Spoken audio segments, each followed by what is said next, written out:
कार्यक्रम कला मंच में आप सभी का स्वागत है और मैं हूं आपके साथ पूर्वा त्रिवेदी। और आज हमारे इस कार्यक्रम कला मंच की शोभा बढ़ा रहे हैं बहुत ही जाने माने सुप्रसिद्ध लेखक और जाने माने निर्देशक और जाने माने एक्टर भी हम उनको कह सकते हैं, जिनका नाम है श्री योगेश त्रिपाठी जी। बहुत बहुत स्वागत है योगेश जी आपका हमारे इस कार्यक्रम कला मंच में।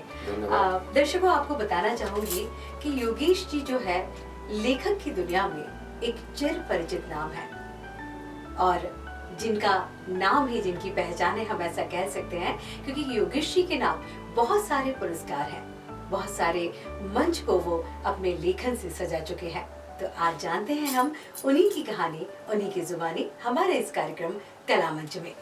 योगेश जी, सबसे पहले हम शुरुआत करेंगे आपके नाटक, जैसे कि अभी रिसेंटली एक प्रस्तुति जो हुई है रघुनंदन, आनंद रघुनंदन को जो आपने निर्देशित किया है। और जी आनंद रघुनंदन जी, इसके बारे में मैं आपको बताना चाहूँगा आपके माध्यम से आपके दर्शकों को भी जी कि आनंद रघुनंदन 1831 सन 1831 में लिखा गया जी ग्रंथ है या काव्य है या रचना है, जी, जिसे हिंदी नाटकों में प्रथम नाटक की पदवी प्राप्त है जी। और उस समय खड़ी बोली नहीं थी जी। उस समय खड़ी बोली नहीं थी, उसका विकास नहीं हुआ था, विकास के दौर में थी वो। तो ये नाटक जो था ये ब्रज में लिखा गया था, ब्रज में लिखा गया जी। और इसमें विभिन्न भाषाओं का प्रयोग है जी। तो कन्नड़ का है और भी कई इस तरह की भाषाओं का प्रयोग है। और उसमें जो ये संकेत लिखे होते हैं, इंस्ट्रक्शंस जो होते हैं, जी, जी, जी, वो संस्कृत में है, संस्कृत में, और संस्कृत नाट्य परंपरा पर आधारित है। तो रीवा नरेश महाराज विश्वनाथ सिंह का लिखा हुआ है जी। तो उसको मैंने बघेली में रूपांतरित किया था। बघेली में रूपांतरित किया जी जी। क्योंकि बघेली मध्य प्रदेश की एक बोली है जी। तो उसको रूपांतरित तब तक नहीं किया था, वो किया मैंने यहाँ उस समय मध्य प्रदेश नाट्य विद्यालय में निर्देशक थे संजय उपाध्याय जी। तो उन्होंने पता नहीं कैसे अपना मन बनाया कि आनंद रघुनंदन का मंचन कराएंगे छात्रों के बीच में जी। तो किसी ने उनको बताया होगा कि योगेश त्रिपाठी हैं रीवा के, उन्होंने कर रखा है। तो स्क्रिप्ट मैंने दी और उन्होंने फ़ोन किया कि इसका आप बघेली रूपांतरण कब कितने दिन में कर देंगे। मैंने कहा जितना जल्दी आप 7 दिन में चाहेंगे 7 दिन में कर देंगे, 1 महीना देंगे तो 1 महीना लगेगा। मैं जल्दी से जल्दी चाहता हूँ, तो फिर किया जी। तो आपकी बात को मैंने पकड़ लिया यहीं पे कि आनंद रघुनंदन बघेली में मेरे द्वारा रूपांतरित उसका निर्देशन किया था श्री संजय उपाध्याय जी। सर एक और है कादम्बरी, वो भी उसका भी आपने बघेली में किया? नहीं, उसको हिंदी में किया। उसको हिंदी में किया जी। कादम्बरी के बारे में भी बता दूं कि कादम्बरी पूरे विश्व का पहला गद्य काव्य है। अच्छा, पूरे विश्व का किसी भी भाषा में जी, किसी भी भाषा में लीजिए, वो पहला गद्य काव्य है जी। काव्य इसलिए कह रहा हूँ क्योंकि गद्य हो या पद्य वो काव्य ही है, काव्य ही है। और गद्य काव्य इसीलिए कहा गया कि क्योंकि काव्यात्मकता जिसमें है वो काव्य है। जी जी। भले ही एक मूर्ति हो, वो भी कुछ कह रही है अपने कलात्मक ढंग से, तो वो एक काव्य है। तो कादम्बरी क्योंकि सबसे पुरानी भाषाओं में है संस्कृत जी। और संस्कृत में वो 7वीं 8वीं सदी में बाणभट्ट ने उसकी रचना की थी। तो उसको भी करने का मन हुआ संजय उपाध्याय जी को, तो उन्होंने कहा कि इसका हिंदी नाट्य रूपांतरण करिए और एज इट इज जैसी कादम्बरी है वैसा चाहिए हमें। तो उसमें ऐसा कुछ नहीं था कि कोई दृष्टिकोण डाला जाए, कोई विचारधारा उसमें डाली जाए, ऐसा कुछ नहीं। हाँ, मतलब सिर्फ अपना मनोभाव ही रहता है, उसमें कहीं कुछ ऐड नहीं किया आपने। और जी। तो एज इट इज जैसी कादम्बरी रची गई होगी वैसे ही हमें चाहिए। तो फिर उसको किया जी, और बहुत बढ़िया मंचन हुआ। उसके 4 या 5 मंचन हुए थे जी, और आनंद रघुनंदन के 10 मंचन हुए थे और 10वां मंचन वो भारंगम में हुआ था। भारंगम महोत्सव में उसका सिलेक्शन हो गया था, तो दिल्ली में हुआ था। जी, क्योंकि सर उसको देख के एकदम बड़ी आत्म अनुभूति होती है और जो लगता है देखकर जिस तरह जी। से, तो वो काफी बहुत खूबसूरती से उसका निर्देशन भी किया जाता है और प्रस्तुतिकरण भी किया जाता है। सर मैं जानना चाहूंगी, हमारे दर्शक भी जानना चाहेंगे कि जब आपने लेखन के क्षेत्र में कदम रखा, आना शुरू किया, तो वो कौन सा पहला लेख था जिसने या क्या चीज़ थी जिसने आपको प्रेरणा दी लिखने के लिए, या वो कौन सा पहला नाटक या लेखन था जो आपने लिखा था? देखिए, इसकी शुरुआत हो गई थी जब मैं ग्रेजुएशन कर रहा था जी, रीवा में। तो वहाँ पे आकाशवाणी का केंद्र खुला। रुचि तो मेरी थी, लेकिन मैंने कभी व्यक्त नहीं किया, न कभी मौका मिला, पढ़ाई में लगा रहा बस। तो जब आकाशवाणी का केंद्र खुला तो मैंने उसमें ठान लिया कि इसमें मैं एंट्री लूँगा जी, और आकाशवाणी के माध्यम से मैं अपने शौक़ को पूरा करूँगा। तो वहाँ पे कैजुअल अनाउंसर हुआ करते हैं, कैजुअल कॉम्पियर हुआ करते हैं। तो इनका एक कंबाइंड टेस्ट हुआ, रिटन टेस्ट हुआ, जिसमें 250-300 लोग बैठे और उसमें पास हुआ, मैं पास हुआ। फिर उसके बाद इंटरव्यू हुआ, इंटरव्यू में भी निकल गया। फिर उसके बाद ऑडिशन हुआ, ऑडिशन में के बाद कोई मुझे बहुत दिनों तक सूचना नहीं मिली। फिर उसके बाद आया कि आपका सिलेक्शन बघेली कॉम्पियर के रूप में है। जी, मैं होना चाहता था अनाउंसर और कॉम्पियरिंग में मेरा सिलेक्शन हुआ। जी। निराशा हुई और बहुत दिन तक कॉल नहीं आया वहाँ से। जी। हो गया। मैं सर क्या उम्र रही होगी उस उम्र समय रही आपकी? होगी उस समय ग्रेजुएशन के बाद? ग्रेजुएशन के बाद, जी, हाँ, 21, तो 22। हाँ 22-23 साल। हाँ, कि मतलब सर काफी लंबा अरसा, कितने ऑलमोस्ट जी। साल सर हो चुके हैं अभी? उसके बाद एक दिन कॉल आया जी, कि पैनल में नाम है, आपको आना है। तो फिर मैं गया और तब से शुरू हो गई यात्रा, जी, स्क्रिप्टिंग करना और वगैरह वगैरह। बहुत दिनों बाद वहाँ नाटक बनता, मैं ऐसे ही देखता कि पता नहीं मुझे कब मौका मिलेगा नाटक लिखने का, कितने बड़े बड़े लोग आ रहे हैं लेखक के रूप में, ऐसा ऐसा। तो वहाँ एक आरपी साहू जी करके एक अधिकारी थे, तो वो मेरे काम को देखते थे, स्क्रिप्टिंग वगैरह, तो उनको अच्छा लगता था। उन्होंने कहा कि योगेश जी आप एक नाटक लिखिए। तो मैंने लिखा, बदलाव नाम था, बहुत ही सिंपल कहानी। जी, और फिर उसका प्रोडक्शन हुआ। तो उस समय जो आकाशवाणी में सबसे अच्छे कलाकार थे उन्होंने ही पार्टिसिपेट किया और एक चर्चा का विषय बना वो नाटक। तब से फिर ये यात्रा शुरू हो गई। जी, लोगों ने सोचा कि नाटक भी अच्छा लिखता है ये, तो मुझे अवसर मिलने लगा। फिर सर आपने बघेली में भी, हिंदी में भी? बघेली के बहुत कम बनते जी। थे, जब कभी बना है तो मौका मिला है तो मैंने लिखा है। कुल मिला के 2-4 रेडियो नाटक बने होंगे बघेली में, जो जी, मैंने लिखे। जी, जी, जी, जी, और उसके बाद रेडियो नाटक तो हर तीसरे महीने चौथे महीने मुझे कॉन्ट्रैक्ट मिलने लगा और एक के बाद एक लिखने जी, लगा। जी, आकाशवाणी से पुरस्कार भी सर आपको प्राप्त हुए हैं अच्छे नाटकों के लिए, और काफ़ी नाटकों को सराहा गया आपके। सर उसके बाद फिर आकाशवाणी से निकलने के बाद फिर आकाशवाणी चल ही रही थी, जी, तभी विचार आया, अच्छा उसके बाद क्या है, ये नाट्य गतिविधियाँ बढ़ी। उस समय तक तो थी ही नहीं, जी, फिर बढ़ी तो ये लगा कि भाई ये ज़्यादा इसकी चर्चा होती है, जो मंचन होता है, नाट्य होता है, इसकी चर्चा ज़्यादा होती है। पत्रिकाओं में इसकी समीक्षा निकलती है, जी, नाट्य पर किताबें होती हैं, रेडियो नाटक पे तो कुछ चर्चा ही नहीं होती। तो मैंने सोचा कि मंचीय नाटक लिखना है। जी, तो पहले तो मैंने 4 रेडियो नाटक ही सेलेक्ट किए, जिसमें एक मंचीय था पहले से ही, बाकी 3 रेडियो नाटक थे। उनको मंचीय रूप देके मैंने पुस्तक छपवाई, कागज़ पर लिखी मौत। अच्छा, कागज पर लिखी। तो वो पुस्तक दिल्ली से छपी, तो उसके बाद 2-3 जगह से मंचन हुआ उसका। जी। तो ये सबसे बड़ा प्रोत्साहन मेरे लिए था कि मैंने जो लिखा उसका मंचन हुआ, और फिर उसके बाद फिर और नाटक मैंने लिखा, और फिर यात्रा आज तक है, चल रहा है। जी। बहुत दिनों बाद पौराणिक पृष्ठभूमि के नाटक लिखने का अवसर आया। जी। तो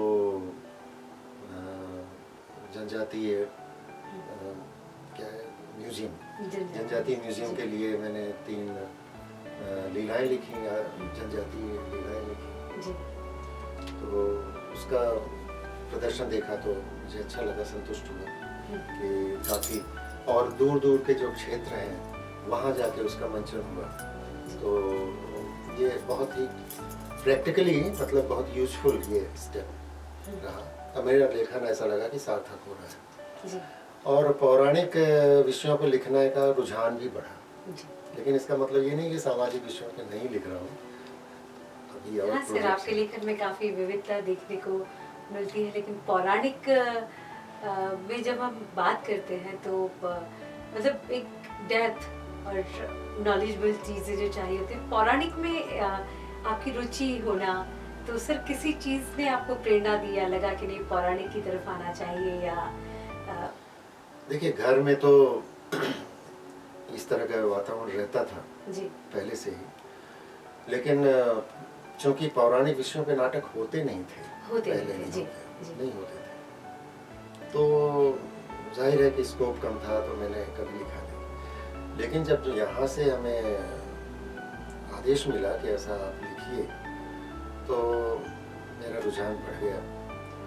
और पौराणिक विषयों में लिखने में नई सोच, नया वो अगर कुछ आती है तो अच्छी बात है, लेकिन सबसे बड़ी बात होती है उसके संपादन में।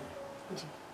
क्योंकि हमारा जो उद्देश्य होता है, वह उद्देश्य ये होता है कि ऐसे लोगों को हम अपने ये कथा पहुंचाएं जो ज़्यादा नहीं जानते हैं, जो इधर झांके भी नहीं है इस फील्ड की तरफ, यानी पौराणिक क्षेत्र की तरफ झांके भी नहीं है, खासकर युवा वर्ग।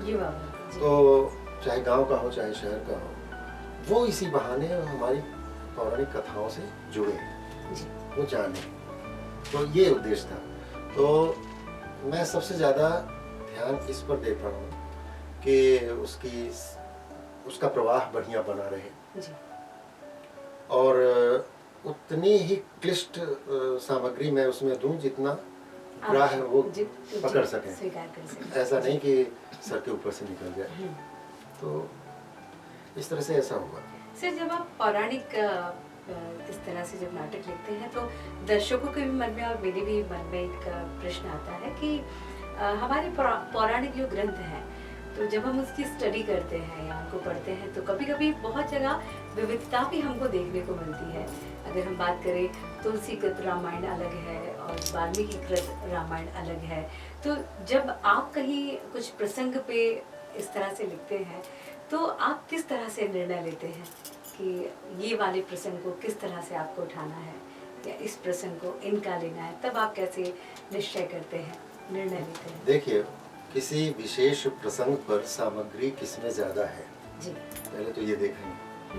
वाल्मीकि रामायण में है कि रामचरितमानस में है कि अध्यात्म रामायण में है कि और जितनी रामायण, तो सामग्री अगर डिटेल में है तो उस चीज़ को हम आधार बनाएंगे। लेकिन अगर कोई अच्छी बात जो कि उसमें जोड़ी जा सकती है दूसरी रामायण में है, तो उसको भी उठाएंगे।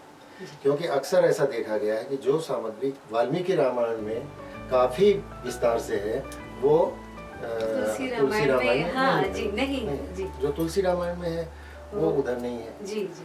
तो और इसमें कोई आश्चर्य की बात नहीं है, और न किसी को परेशान होना चाहिए, क्योंकि राम कथा सनातन है, बहुत पुरानी है। तो उसको विभिन्न कवियों ने, विभिन्न लेखकों ने अपने अपने स्रोतों से उसको लिखा है, और कोई ज़रूरी नहीं कि यहीं पे सब लिखा गया है। कोई दक्षिण में लिखा गया है, कहीं बंगाल में लिखी गई है, जी, बहुत कोई रामायण काफी कन्नड़ भाषाओं में अनुवाद भी है, और जी, और विदेशों में भी लिखी गई है। विदेशों में लिखी गई। तो इस तरह से, और ये जो गोंडी रामायण अब होने वाली है यहाँ पे जनजाति म्यूजियम में, जी ये गोंडों में एक जी किस तरह से रामायण पहुंची है, राम कथा पहुंची है, जी। उसका आपको बिंब दिखेगा। उसमें आप चौंकेंगे कि अरे ये गोंडों में इस तरह से रामायण है। हाँ, मतलब हर उसमें अपने राम का चित्रण जो है वो हाँ। भांति भांति प्रकार हाँ। का देखने को हाँ। मिलता है, और विभिन्न तरह से जो हम उसको प्रस्तुति जी, जी, उसमें देखने जी, को हमको बिल्कुल, मिल जाती है। बिल्कुल। सर, आपने फीचर्स भी काफी लिखे हैं और फिल्मों में भी आपने लेखन किया है, उसके बारे में भी हम जानना चाहेंगे कि। अब देखिए, मैं एक्चुअली बहुत छोटे शहर में, रीवा बहुत छोटा शहर जी है, और तो वहाँ से हूँ, तो इस तरह के ऐसा कुछ नहीं हुआ। लेकिन एक प्रोजेक्ट ऐसा हुआ कि वो फीचर फिल्म बनी और बनकर वो OTT प्लेटफॉर्म पे जी प्रदर्शित हुई, और संभवतः होगी, अभी भी होगी। तो एक कल मौका मिला तो उसको लिखा, और दोबारा उन्होंने अप्रोच किया, लेकिन मैं थोड़ा व्यस्त हूँ दूसरे काम से, तो मैंने मना कर दिया।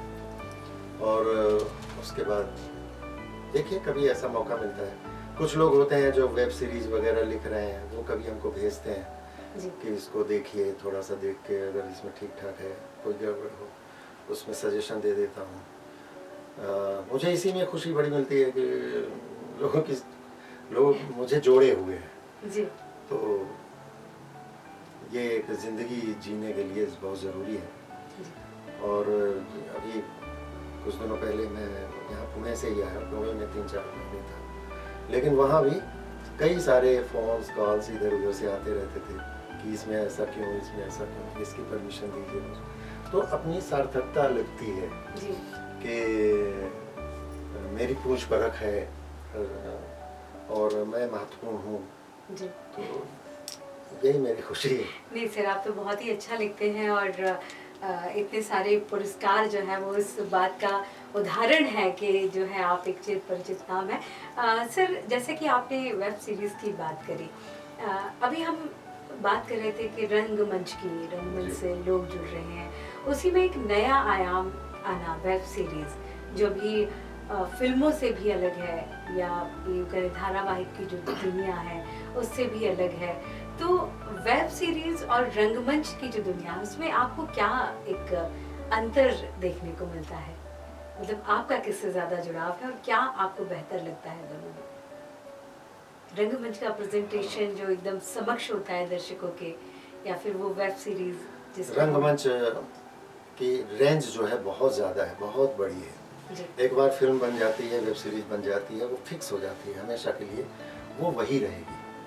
और जो रंगमंच है, कोई भी किसी भी नाट्य स्क्रिप्ट को जब भी वो मंचित होती है, नए रूप में वो लाकर सामने खड़ी कर देती है। आज अंधा युग देखिए, अंधा युग नाटक, वो आज भी उसी स्फूर्ति के साथ खेला जा रहा है, और उसी ताजगी के साथ खेला जा रहा है। जी तो ऐसे नाटक है। अब वो भाग्य की बात है या कि आपके कलेवर की बात है कि आपकी भी स्क्रिप्ट उस स्तर तक पहुंच जाए, वो अलग बात है, जी वो अलग बात है। लेकिन जो भी नाटक लिखा गया है, वो पता नहीं कब तक खेला जाएगा, जी कोई उसके लिमिट नहीं है, बिल्कुल। और ना कोई कानून है कि उसको रोकता हो कि 10 साल बाद उसको नहीं खेला जाना है जी वो।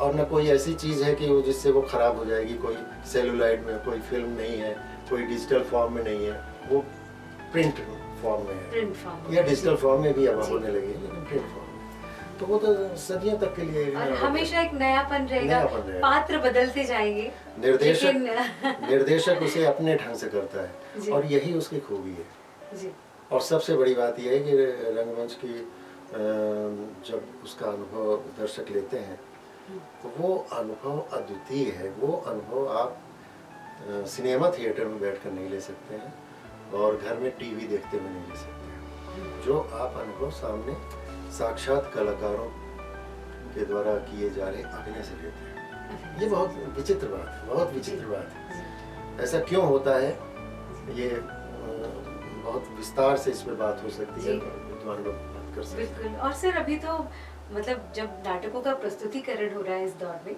तो प्रॉपर लाइटिंग के साथ उसमें ऐड की गई है, म्यूज़िक के साथ, और जिस तरह से जो आधुनिकता के दौर में हम उनका प्रेजेंटेशन करते हैं, तो वो बड़ी एक खूबसूरती के साथ, वो ये नहीं फील होता कि हमको कहीं ब्रेक सा लग रहा है या कुछ है, और फ्लो में बहता जाता है इस तरह। सर आपने भी एक्टिंग में भी आप रहे हैं, और तो हाँ, एक्टिंग थिएटर ग्रुप जी था मेरा।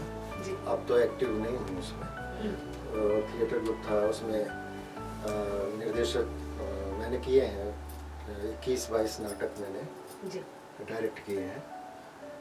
ज़्यादातर नाटक एक शो कर पाया बस, क्योंकि उस समय ये जो फाइनेंशियल एड वगैरह मिलती है और नाट्य समारोह वगैरह इधर उधर होते हैं और उसमें एक दूसरे की टीमों को बुलाया जाता है, ये माहौल उस समय नहीं था।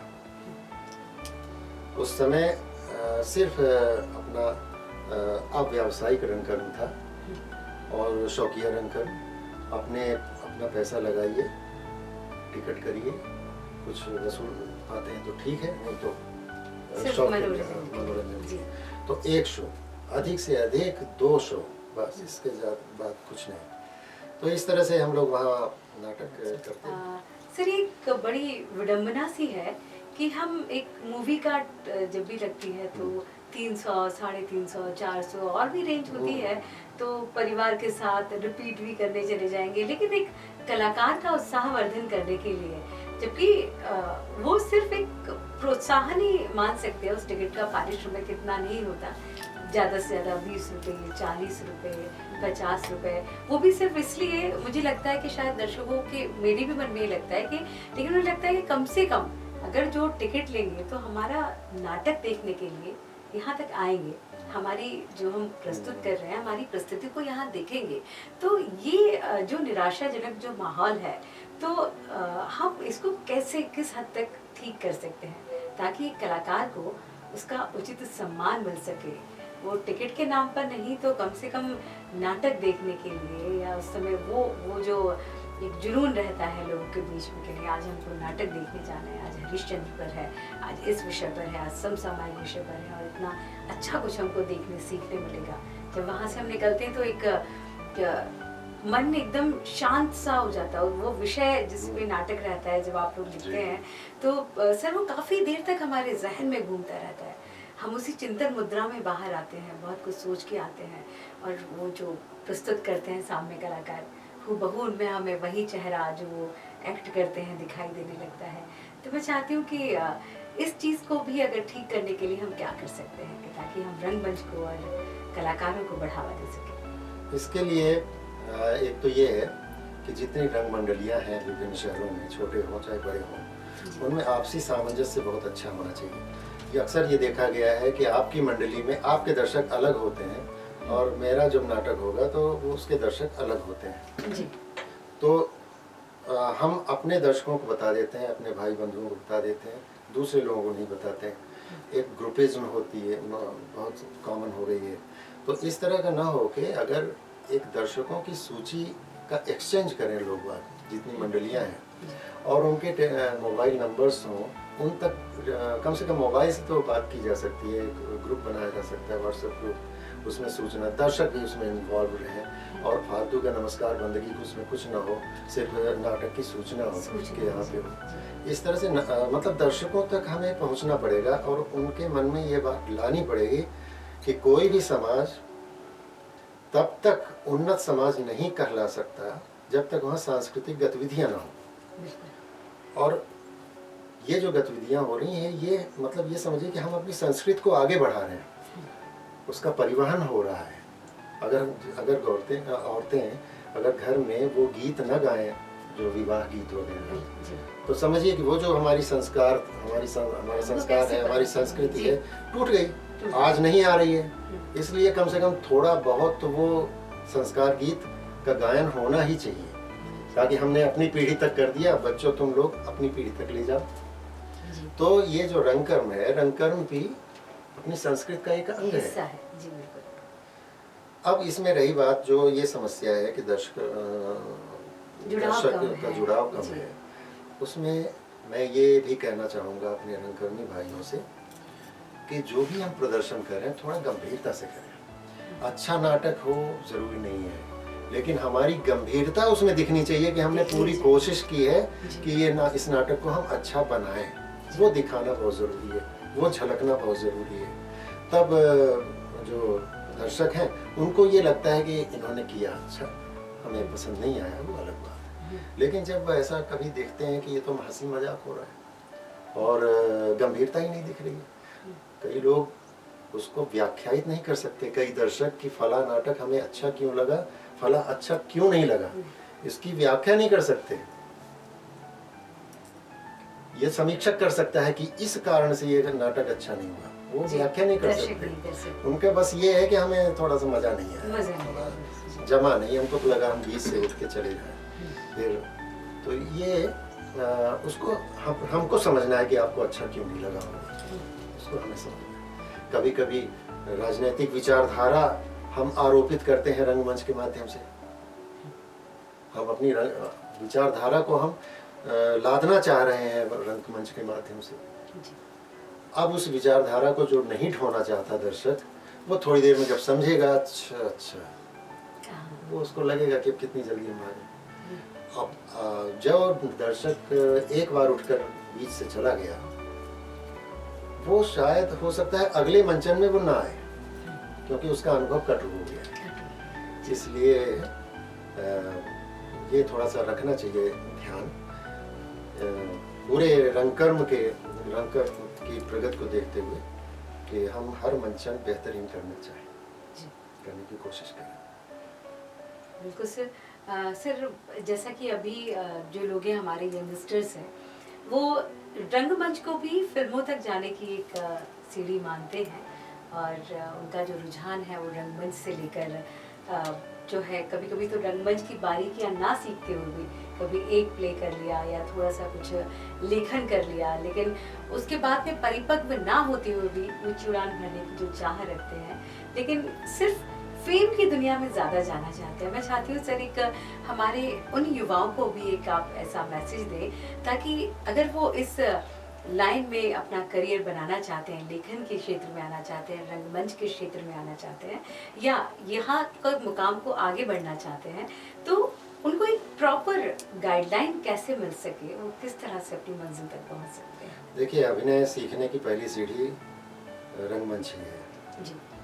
तो जाहिर है कि रंगमंच से प्रशिक्षण प्राप्त कर लेने के बाद अगर वो सिनेमा की दुनिया में जाता है कोई भी, तो वहाँ उसको बहुत बड़ा दर्शक वर्ग मिलेगा। ये एक फ़र्क है। थिएटर में हम एक प्रस्तुत में 300-400 दर्शक को हम अपनी कला दिखाते हैं, और अगर फिल्म या टेलीफिल्म या सीरियल जो भी है उसके माध्यम से हुआ तो वो लाखों लोगों में पहुंच सकती है। तो इसमें कोई बुराई नहीं है, इसमें कोई बुराई नहीं है। अगर वहाँ आप कोशिश करते हैं, कोशिश करना चाहते हैं, तो आप जाइए वहाँ, कोशिश करिए और अपने भाग्य को आजमाइए, अपने कला को आजमाइए। लेकिन आप रंगकर्म छोड़िए नहीं। आप कहीं भी हो, आप रंगकर्म के लिए समय ज़रूर निकालिए। बड़े बड़े जो पुराने वेटरन स्टार्स कलाकार हैं, स्टार्स हैं, वो निकालते हैं समय थिएटर के लिए, आज भी निकालते हैं, जो थिएटर से निकले हुए हैं, क्योंकि उनको जो वास्तविक सुख है, जो अभिनय करने का सुख है, वो थिएटर में मिलता है, जहाँ बिना कट के पूरा नाटक खेलना होता है। और फिल्मों में वो संतुष्टि इसलिए नहीं मिलती कि एक तो मन मुताबिक रोल नहीं मिलता, और दूसरा एक संवाद के बाद कट, तो वो कलाकार टुकड़ों टुकड़ों में डूबता है, अपने रोल में डूबता है, फिर तुरंत बाहर आता है, फिर डूबता है सब, तो वो सेटिस्फैक्शन नहीं मिलता। कोशिश करनी चाहिए कि अपनी मूल विधा को हम जिंदा रखें, और ये जिंदा रहेगा, क्योंकि इसमें कुछ हींग लगे ना फिक्री। रंग कर्म करने में आप बिना किसी तामझाम के भी कर सकते हैं, आप साधारण बल्ब में भी रंगमंच कर सकते हैं, नहीं है पैसा तो आप दिन के प्रकाश में आप रंगमंच कर सकते हैं, कैसे भी वो आप कर सकते हैं। और वहाँ हम उसके लिए हम मतलब हमारे लिए ज़रूरी है कैमरा होना, हमारे लिए ज़रूरी है टेक्नीशियंस का होना, लाइट का होना, ये होना, वो होना, और फिर उसके बाद डिस्ट्रीब्यूशन सब कुछ। तो इस तामझाम से बचते हुए थिएटर को जिंदा रखें हमारे थिएटर कर्मी।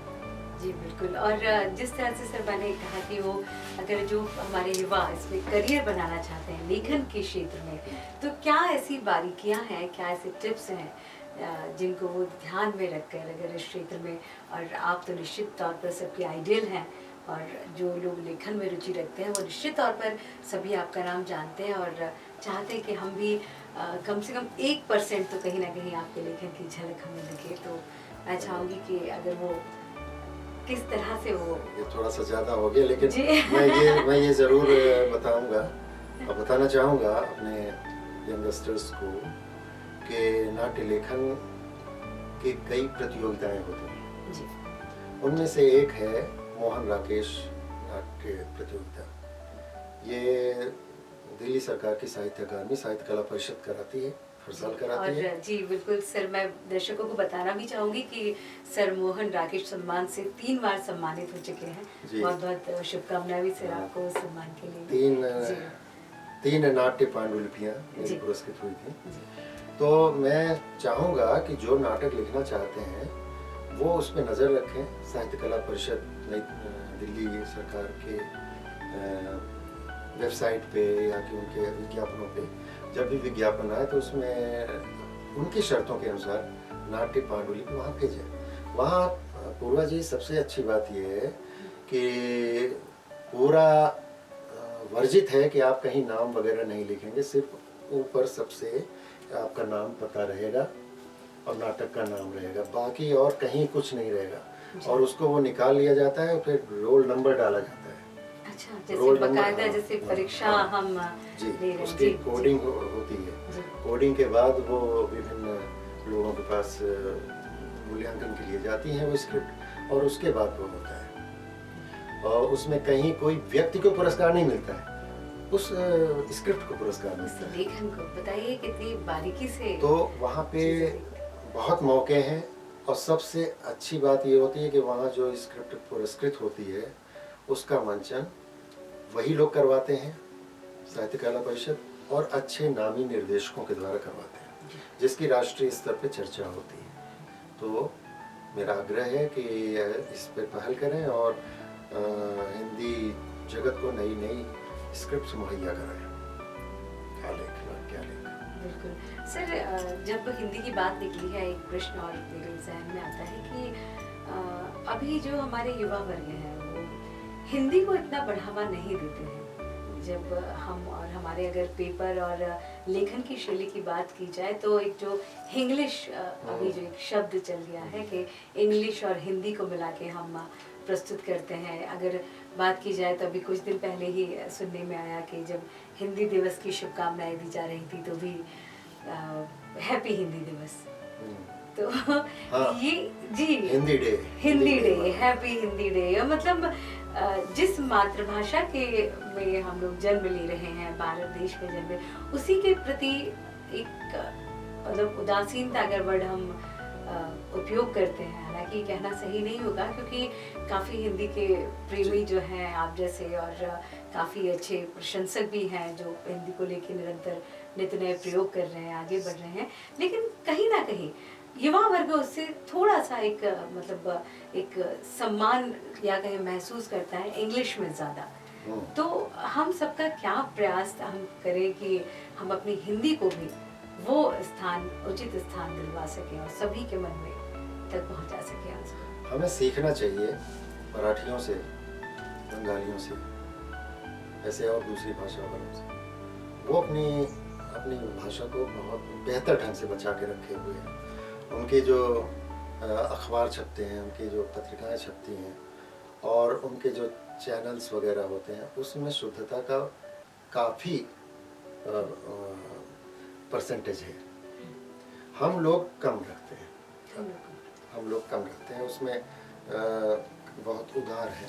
तो थोड़ा सा अगर इसकी आलोचना होने लगे तो लोग सुधार करें, लेकिन आलोचना नहीं हो रही है। और इसको जैसे एक उदाहरण मैं बता रहा हूँ, एक मैंने नाटक लिखा था, मैं भी उसका अंग हूँ। अभी मैंने परसेंटेज शब्द बोल दिया, प्रतिशतता में मुझे कहना था।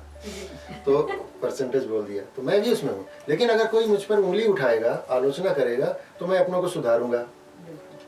पहले कचरा इधर उधर फेंक देते थे, फिर बाद में स्वच्छता का ये जब आंदोलन चला, अब कुछ भी होता है तो आदमी देखता है इधर उधर कहाँ फेंके, नहीं तो जेब में रख लेता है। मैं खुद ऐसा करता हूँ, जेब में रखता हूँ। तो ये माहौल बनाने का वो है।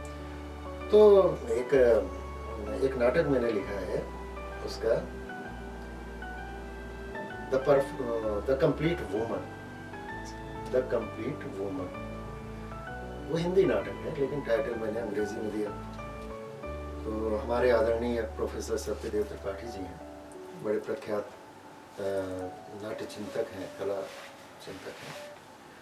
तो उन्होंने मुझसे कहा ये अंग्रेजी टाइटल क्यों? बस उनका ये कहना, जबकि उसका एक मंचन हो चुका है, अच्छा। उनका ये कहना मैं समझ गया, और मैंने अब वो बना दिया है कि अब इंग्लिश टाइटल अब नहीं दूंगा। उनका टोकना कितना काम कर गया, तो हमें टोकना चाहिए। आजकल अखबारों में की आलोचना होनी चाहिए, अखबारों की जो भाषा बिगड़ रही है, खासकर वो मनोरंजन जगत वाले पृष्ठों की और इन सब की, तो वो सुधरनी चाहिए।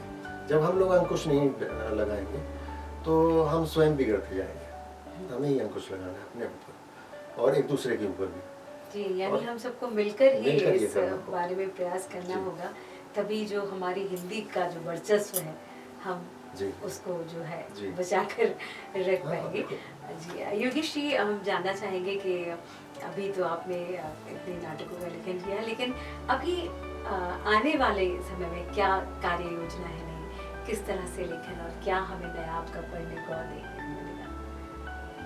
देखिए, मेरे कई रेडियो नाटक ऐसे हैं जो विषयगत आज के परिवेश के लिए पूरी तरह अनुकूल है।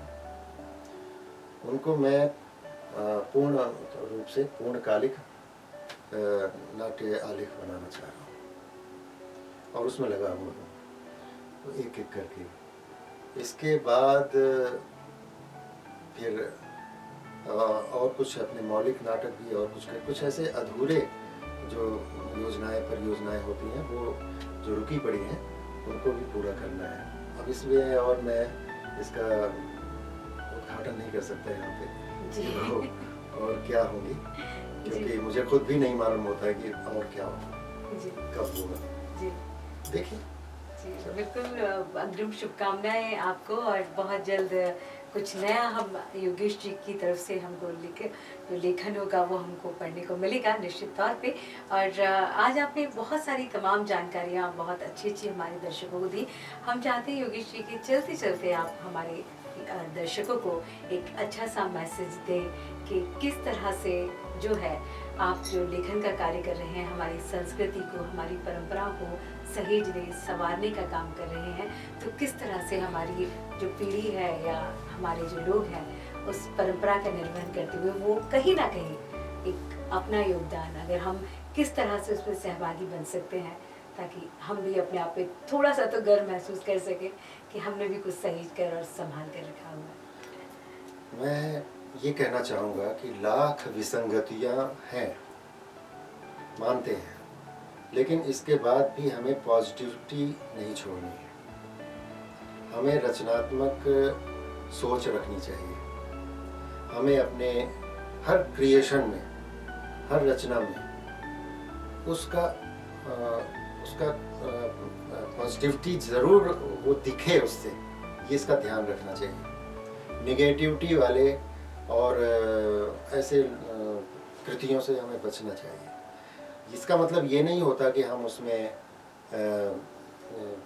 दूसरा पक्ष हम लाएं ही नहीं, लाएंगे वो, क्योंकि दो पक्षों के बिना तो कोई नाटक हो ही नहीं सकता है। एक अगर हीरो है तो एक विलन होगा ही, कुछ रुकावटें होंगी, अगर मार्ग है तो तभी तो गंतव्य तक पहुंचा जा सकता है। तो वो रुकावटें रहेंगी, लेकिन जीत किसकी होगी? हमें हारना नहीं है, हमें पॉजिटिविटी बढ़ानी है पूरे समाज में। और खासकर एक चीज़ और मैं कहना चाहूँगा कि जो छुपे हुए रहस्य हैं, तथ्य हैं, हमारे इतिहास से जुड़े हुए, हमारे पौराणिक संदर्भों से जुड़े हुए, विभिन्न स्थानों से जुड़े हुए, उन पे रिसर्च करके उन पर नाट्यालेख या कि उनको हाईलाइट करने की, उनको प्रकाश में लाने की बहुत आवश्यकता है। तो यही मेरा संदेश है और रंगमंच चलता रहे ये ऐसे ही निर्बाध गति से, यही कामना है। जी, बहुत बहुत सर हमारे इस कार्यक्रम कला मंच में आने के लिए बहुत बहुत धन्यवाद।